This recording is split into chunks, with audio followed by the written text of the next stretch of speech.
Je trouve mon ancrage dans la nature plus que dans les possessions. Bienvenue dans la série des arcanes mineurs pour plonger dans les profondeurs de chaque carte grâce à l'astrologie. Voici l'épisode consacré aux 4 de denier. En numérologie, le 4 fait référence à la stabilité, les responsabilités, la fiabilité, la patience, mais aussi la rigidité et l'économie d'argent, l'économie d'énergie. Avec le 4, on peut penser à une table, à une maison, à un foyer, à ces 4 piliers qui permettent un ancrage, un équilibre pour grandir. Avec le 4 de denier, on va parler de stabilité, de contrôle et de solidité. La structure que nous amène le 4 de denier nous parle à la fois d'une structure de vie, de mieux structurer, de mieux s'organiser dans notre vie, mais aussi dans notre budget, c'est-à-dire de budgétiser notre vie, de gérer notre argent et de se structurer dans tous les sens que peut apporter une stabilité dans la vie. On va avoir avec le 4 de denier une notion de rituel sacré, parce qu'on va venir apprendre à prendre soin de son corps, de son esprit et de son âme dans une discipline quotidienne de soin de soi. Parce que c'est dans ce corps-là qu'on va rester stable et solide dans l'entièreté de notre vie. On vient donc amener une discipline dans le sport, dans la nutrition et nous apporter cette stabilité dans notre corps. On va avoir aussi la notion de stabilité financière avec l'idée de vouloir garder son argent pour soi. On va venir faire des économies, mais le risque c'est de ne jamais y toucher. À force d'être à la recherche de cette stabilité financière, on aura une tendance à avoir peur de perdre, d'être dans un manque d'argent et dans une mentalité de manque. Et finalement, on va attirer ce dans quoi on donne notre énergie. Et donc si on donne notre énergie dans la peur de perdre, la peur du manque, on va attirer ça à soi. Et pour trouver cette sécurité aussi matérielle, on va avoir tendance à s'attacher à des possessions matérielles, à se sentir en sécurité par des objets qui nous entourent. On va vouloir tout garder, tout accumuler. Et ça peut amener des blocages, des peurs. On le voit notamment dans la représentation du Rider-Waite-Smith, où le personnage tient un denier sur son cœur et donc ça bloque le chakra du cœur, ça bloque les sentiments, les ressentis, l'amour, les émotions. Et pareil pour le chakra coronal, le denier qui bloque au niveau de sa couronne la connexion à la spiritualité, à la paix, à l'univers. Le fait de vouloir apporter cette sécurité matérielle en soi, ça va nous apporter une tendance à vouloir se protéger contre le monde et donc d'avoir cette tendance à l'isolement. Et au final, les choses que nous possédons, c'est elles qui nous possèdent. On n'a plus de liberté, on n'a plus la possibilité d'évoluer, de grandir, de changer, d'aller au-delà du connu. Avec le 4 de denier, on va parler beaucoup de matérialisme et de minimalisme. Donc, c'est des notions qui sont opposées parce que le matérialisme, ça va aller vers le maximalisme, qui est le fait de collectionner les objets, de les accumuler et de donner de l'importance au matériel. On va tomber dans des tendances de surconsommation, d'acheter trop sans réfléchir, d'avoir des objets inutiles, d'être très influencé par le marketing aussi. Et pour ça, avec le 4 de denier, on vient apprendre à retomber dans du minimalisme. Le minimalisme nous permet de prendre conscience de la valeur de chaque objet, de vivre avec moins et donc d'acheter moins parce qu'on va venir se contenter de peu. On va constater aussi et prendre conscience que chaque objet, chaque enveloppe physique a une âme. Et c'est là où on va donner de l'importance à chaque petite chose parce qu'on va reconnaître sa valeur. Avec le 4 de denier, on vient aussi trouver cette sécurité dans l'ici et maintenant, en voyant ça dans la nature abondante, dans le présent, et de voir que partout il y a de la sécurité et de l'abondance. En astrologie, on vient venir travailler avec l'énergie de Mercure. Parce que Mercure vient venir structurer notre esprit. On va venir mettre nos idées ensemble pour comprendre ce qui peut paraître abstrait et l'amener dans le monde concret. Avec l'énergie du taureau, on vient apprendre à ne pas tomber dans la rigidité. Parce que le taureau aura tendance à s'embourber, se pétrifier et oublier qu'on est ici pour bouger et qu'on peut aller dans le mouvement. Il va vivre dans la peur et le contrôle et il se sentira très vulnérable au changement. Alors avec le taureau, on vient apprendre à embrasser ce changement pour se permettre d'évoluer et de grandir, d'aller au-delà du connu. On vient aussi travailler avec l'énergie de la Vierge pour parler de notre vie quotidienne et comment on peut prendre soin de soi au quotidien par des rituels de soins, des rituels qui nous font du bien, comme je l'ai dit auparavant, pour prendre soin de soi à la fois de son corps, de son âme et de son esprit. On vient amener de la stabilité dans sa santé par des rituels qu'on va pratiquer chaque jour dans son quotidien. Si on regarde maintenant les différentes représentations de ce 4 de denier, on peut commencer par le tarot de Marseille ici. On voit qu'il a une représentation très particulière, déjà avec les 4 deniers dans les 4 coins de la carte. Ça rappelle les 4 pieds d'une table et le fait d'avoir cette stabilité, ces 4 points de repère qui nous permettent de trouver ce foyer, ce centre. On voit aussi qu'au centre, il y a un écusson. Cet écusson, il a des lys à l'intérieur et ça représente les traditions anciennes. Et on retrouve le fait que cet écusson, il est encadré, il est protégé par les fleurs et aussi par les deniers. Et donc on a cette protection des traditions, on va vouloir retrouver l'essence et protéger à tout prix cette essence qui est ancienne et qui est sacrée. Si on regarde le tarot Morgan Greer, on retrouve encore une fois cette idée de vouloir garder les deniers, les serrer contre soi pour surtout qu'ils ne partent pas.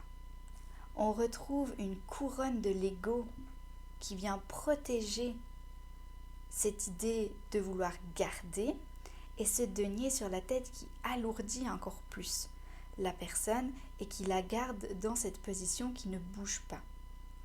On retrouve un mur derrière lui qui est un mur de protection contre des éventuelles attaques extérieures.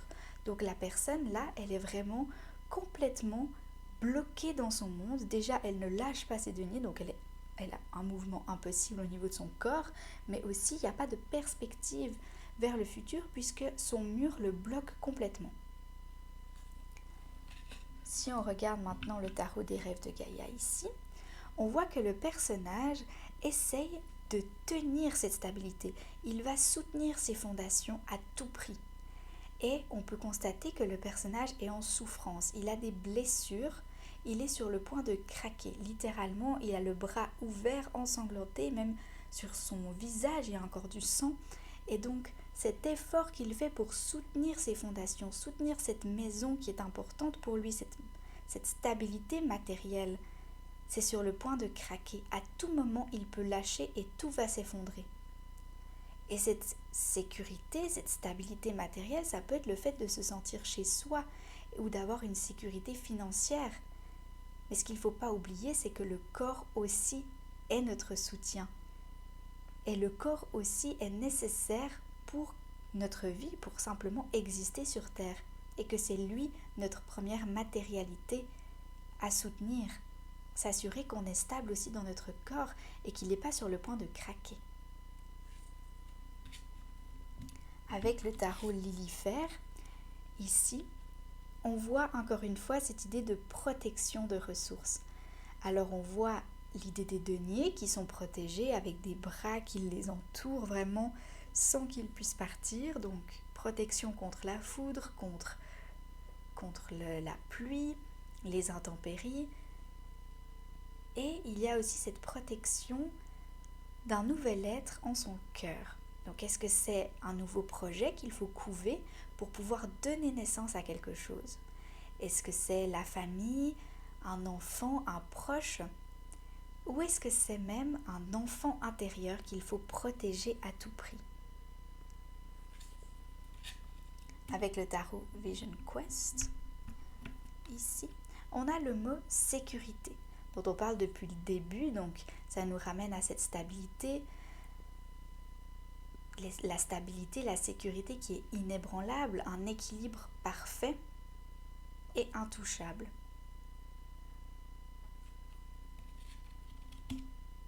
Avec le Shadowscape Tarot, ici, on retrouve encore une fois l'idée de protection. C'est un dragon ici qui vient venir protéger son précieux trésor et ne surtout pas le laisser se faire attaquer ou perturber par tout ce qui peut être extérieur. Il est vraiment en sécurité, en soin total de ce précieux trésor qu'il garde en son centre. Avec le tarot divinatoire du corbeau ici, on retrouve une notion plus négative vraiment d'emprisonnement des roses qui aimeraient s'épanouir, qui aimeraient grandir, qui aimeraient prendre leur place tout simplement. Et ici, on bloque leur liberté. On voit qu'elles sont à la fois inatteignables parce qu'elles piquent et elles blessent, donc on ne peut même pas les libérer non plus. Mais elles ne peuvent pas s'étendre, prendre de l'expansion parce qu'elles sont bloquées par ces fermetures qui les empêchent de grandir. Avec le Fortuna Tarot, comme avec le Lilifer Tarot ici, on retrouve de l'astrologie avec un soleil dans le coin et l'énergie du Capricorne de l'autre côté. Et cette énergie de soleil en Capricorne, on la retrouve dans l'importance que prend la richesse et la réussite pour cette énergie. Parce que le Capricorne est très centré sur le travail, sur le fait de montrer sa réussite, montrer son argent, ses possessions, son travail. Et avec le soleil, ça amplifie le fait de vouloir prouver et montrer toute cette richesse.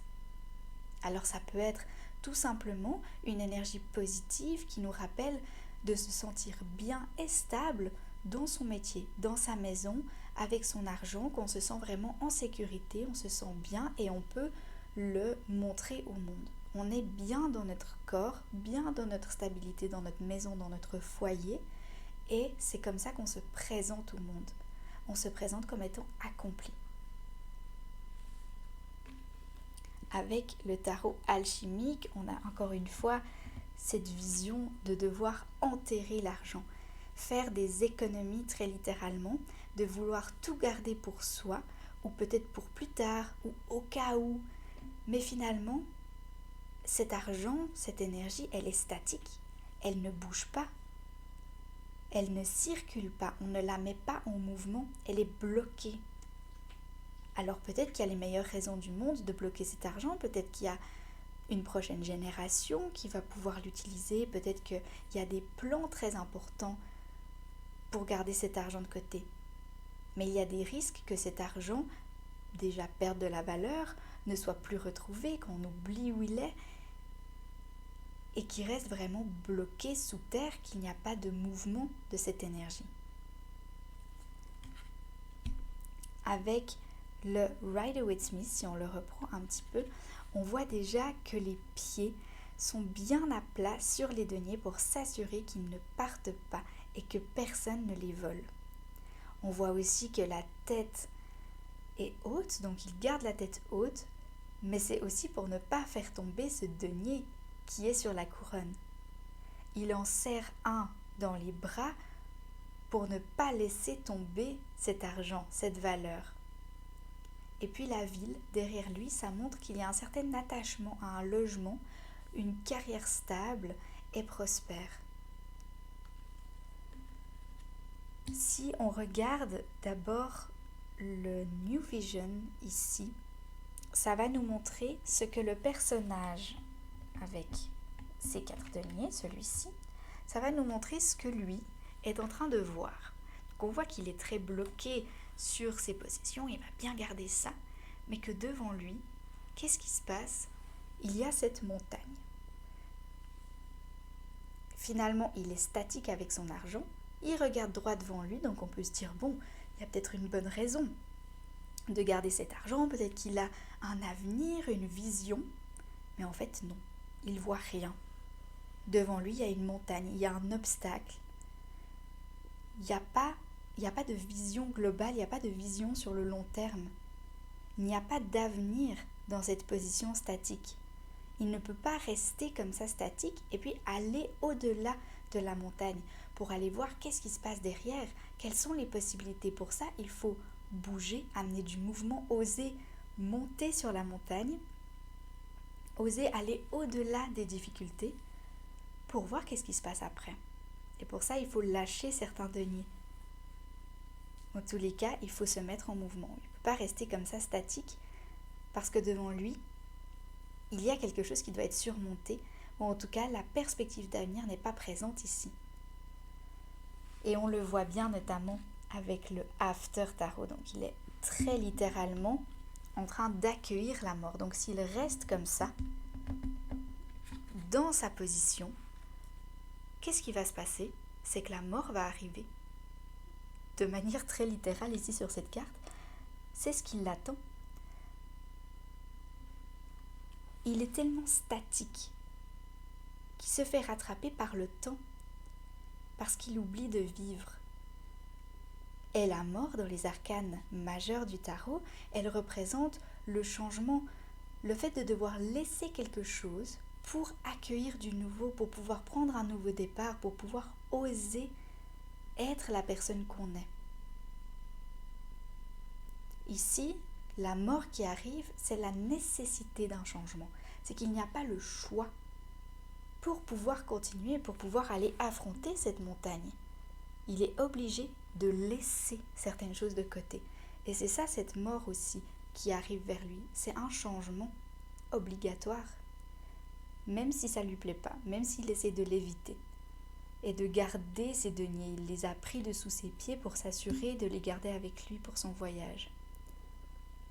Et ce qui est sûr, c'est que pour ce voyage-là, il ne va pas pouvoir tous les prendre. On voit dans le tarot du bon karma ici qu'elle essaye de tous les prendre, les deniers, pour son voyage. Donc là, elle est en mouvement, elle essaie de partir, de fuir quelque chose avec tous ses deniers. Donc elle a les 4 avec elle, 3 dans son sac, 1 dans ses bras.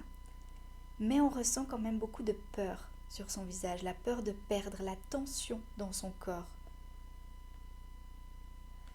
Avec le 4 de denier, on peut donc se demander qu'est-ce qui me fait sentir en sécurité? Merci d'avoir regardé cette vidéo. N'hésitez pas à aller voir la description pour avoir les références des tarots utilisés dans la vidéo ainsi que ma bibliographie. À bientôt!